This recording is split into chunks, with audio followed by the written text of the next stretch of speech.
سم و طاعت کا نظام دو طریقے کا ہے۔ سم و طاعت ایک ہے بیعت کے حوالے سے، بیعت سم و طاعت، اور وہ شخصی بیعت، کسی ایک فرد کے ساتھ بیعت کہ میں آپ پر اعتماد کرتا ہوں، آپ کا ساتھی ہوں، اور آپ جو حکم دیں گے کتاب و سنت کے دائرے کے اندر اندر ہوگا، اطاعت کروں گا۔ یہ طریقہ جو ہے یہ قرآن مجید میں بھی مذکور ہے، حدیث نبوی میں مذکور ہے، سیرت النبوی میں مذکور ہے۔ یہی طریقہ شخصی بیعت کا چلتا آ رہا ہے امت کے اندر، کم سے کم 1300 برس تک کوئی اجتماعی ادارہ امت کی تاریخ میں وجود میں نہیں آیا جو اس بیعت پر مبنی نہ ہو۔ سیرت نبوی میں بیعت، بیعت عقبہ اولیٰ، بیعت عقبہ ثانیہ، بیعت رضوان، خلافت قائم ہوئی، بیعت ابو بکر سے بیعت، عمر سے بیعت، پھر ملوکیت ہوئی تو بیعت، اور جب خلافت کا نظام بگڑنے لگا تھا حضرت حسین رضی اللہ تعالی عنہ میدان میں آئے روکنے کے لیے تو بیعت لی۔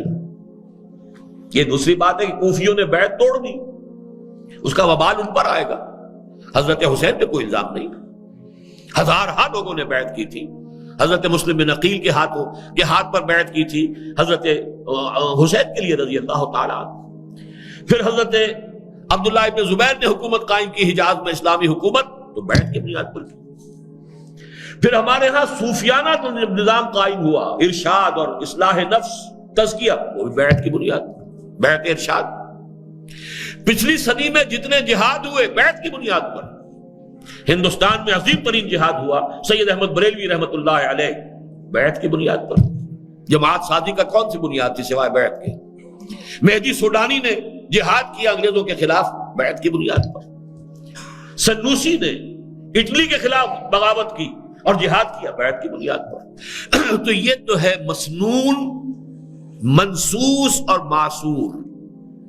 لیکن میرے نزدیک ایک دستوری بنیاد پر بنی ہوئی جماعت بھی اگر وہ منظم ہے، ڈسپلن والی ہے، تو وہ اس تقاضے کو پورا کرتی ہے اور وہ جائز ہے، مباح ہے۔ بیعت، شخصی بیعت لازم نہیں ہے، گویا کہ وہ دستوری بیعت ہے، وہ ایک شخص سے بیعت نہیں ہے، دستور سے بیعت ہے۔ ہم اس دستور کا حلف اٹھا رہے ہیں، اس دستور کے پابند ہوں گے، اس دستور کی روح سے جو امیر ہوگا اس کا حکم مانیں گے، اس دستور کی روح سے ہم ووٹ دیں گے، اور کوئی اپنی شورا منتخب کریں گے، اس شورا کی اکثریت کا جو فیصلہ ہوگا اسے مانیں گے، وغیرہ وغیرہ۔ وہاں پر کسی شخص سے بیعت نہیں ہوتی، دستور سے بیعت ہوتی ہے۔ تو میں دستوری جماعت کو بھی اس وقت قرار دے رہا ہوں کہ وہ بھی بیعت ہے، لیکن وہ بیعت جو ہے وہ دستوری بیعت ہے، شخصی بیعت نہیں۔ جبکہ سیرت میں، قرآن میں، سنت میں، پوری مسلمانوں کی تاریخ میں جو بیعت ہے وہ شخصی بیعت ہے۔ اور اس کے لیے بھی میں چاہتا ہوں کہ عقلاً اور نقلاً دونوں طریقے سے بات کو سمجھ لیجئے۔ نقلاً کے حوالے سے تو ایک حدیث کافی ہوگی، اور یہ مسلم شریف کی روایت ہے حضرت عبداللہ ابن عمر سے رضی اللہ تعالی عنہما، جس میں الفاظ آئے ہیں من مات ولیس فی عنقہ بیعۃ مات میتۃ جاہلیۃ۔ جو مسلمان مرا اس حالت میں کہ اس کی گردن میں بیعت کا قلادہ نہیں تھا، دیکھیے بیعت کا قلادہ فی عنقہ، جیسے آپ نے بکری کے گلے میں کوئی چیز جو ہے وہ رسی باندھ کے پھر اپنے ہاتھ میں رسی لی ہوئی، یہ بیعت وہ شے ہے جس کے ہاتھ میں ہاتھ دیا گویا کہ اپنی گردن اس کے ہاتھ میں دے دی ہے کہ جو حکم دے گا ماننا پڑے گا۔ اس لیے عنقہ بیعۃ من مات ولیس فی عنقہ بیعۃ، جو شخص مر گیا اس حال میں کہ اس کی گردن میں بیعت کا قلادہ نہیں تھا، فقد مات میتۃ جاہلیۃ، وہ جاہلیت کی موت مرا ہے، اسلام کی موت نہیں مرا۔ یہ مسلم شریف کی روایت ہے عبداللہ ابن عمر سے رضی اللہ عنہما۔ اور عقلاً یہ سمجھ لیجئے، ہر تحریک، چاہے وہ تحریک آزادی تھی، جب بھی کبھی ڈائریکٹ ایکشن کے مرحلے پر آتی ہے وہاں ڈکٹیٹر معین کیے جاتے ہیں۔ جمہوری نظام، کانگریس ابتدا سے بہت بڑی جمہوری جماعت تھی، لیکن جب انہوں نے ڈائریکٹ ایکشن کا فیصلہ کیا، ڈس اوبیڈینس کا فیصلہ کیا، سول ڈس اوبیڈینس کا، اب ڈکٹیٹرز مقید ہوتے تھے، جب تک کہ ایسے مراحل میں ایک شخص کی اطاعت نہ ہو کیوس ہو جائے گا۔ یہ مشورے کرنا، مشورے کر کے اس کے تقاضے پورے کرنا، شورا کے اجلاس کے لیے 15 دن پہلے نوٹس بھیجا جانا ضروری ہے.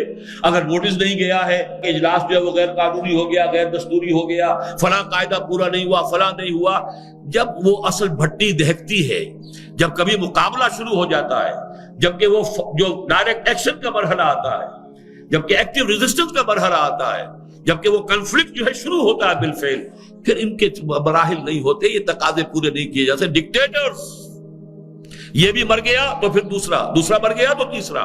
جیسے کہ حضور نے، مجھے یاد آ گیا، صلی اللہ علیہ وسلم معین کر دیا تھا غزوہ موتا میں، زید ابن حارثہ یہ ہوں گے امیر، اگر یہ شہید ہو جائیں تو پھر جعفر تیار ہوں گے رضی اللہ تعالی عنہما، اور پھر یہ بھی شہید ہو جائیں تو عبداللہ ابن رواحہ غالباً جو کہ انصاری تھے، اور وہ بھی اس کے بعد آپ خاموش رہے. اور اس کے بعد جب تینوں شہید ہو گئے تو پھر حضرت خالد ابن ولید نے اپنے ہاتھ میں خود کمان سنبھالی.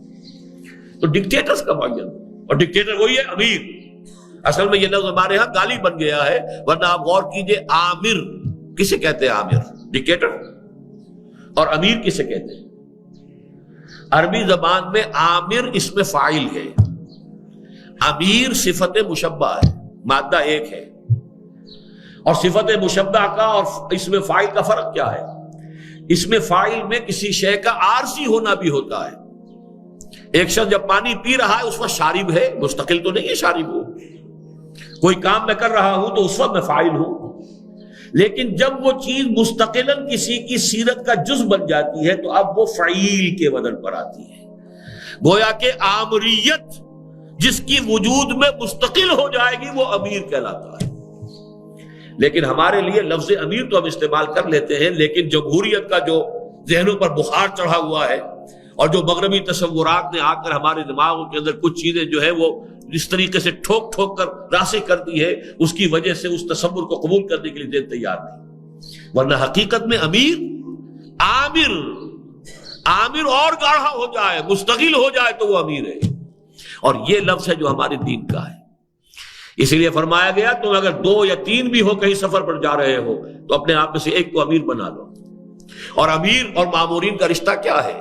مامورین مشورہ ضرور دیں گے لیکن فیصلہ امیر کے ہاتھ میں.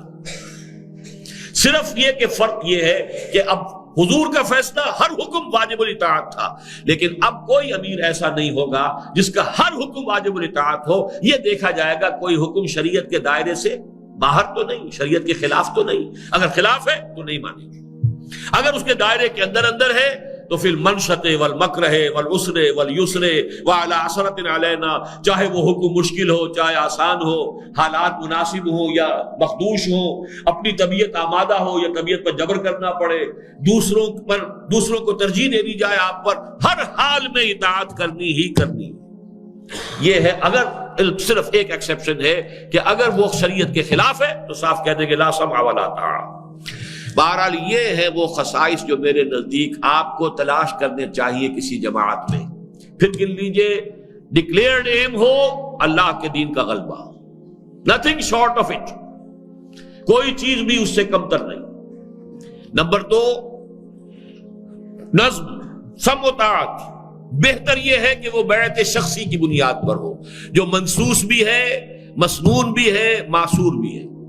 اور اس سے آگے لیکن بیعت دستوری جو ہے، گویا کہ کوئی دستوری جماعت ہے لیکن ڈسپلن اس میں ہو سب و طاعت والا، وہ بھی مباح ہے. نمبر 3 منہاج کیا ہے، طریقہ کار کیا ہے، اور سیرت النبی سے وہ کس طور سے مستنبط ہے، کیسے ڈرائیو کیا گیا ہے. اور نمبر 4 قیادت.